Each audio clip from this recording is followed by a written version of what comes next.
With words and actions, the Tanzanian is pressuring Burundian refugees to go home, putting them at greater risk of abuses.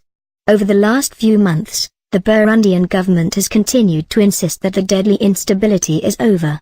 3 years after President Pierre Nkurunziza decided to run for a third term, triggering a political crisis that saw an attempted coup and hundreds of deaths, officials insist that Burundi is safe again.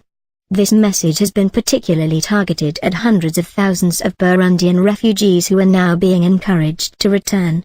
In this effort, the Burundian government has been aided by the government in Tanzania, where the majority of Burundian refugees currently reside.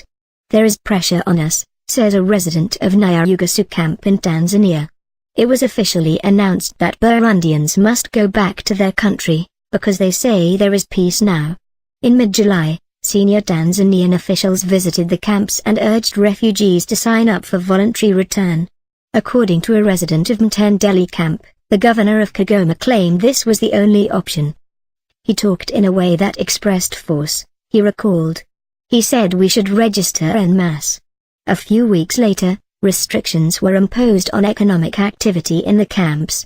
Market days in the camps were reduced from 3 to 1 per week, while the sale of transport, telecommunications and other non-food items were banned outright. Many refugees rely on this trade to survive. Humanitarian support is insufficient due to funding shortfalls, and interpret these measures as economic incentives to return to Burundi. Since Burundi, Tanzania and the UN Refugee Agency UNHCR agreed to assist repatriation in August 2017, over 33,000 refugees have returned to Burundi.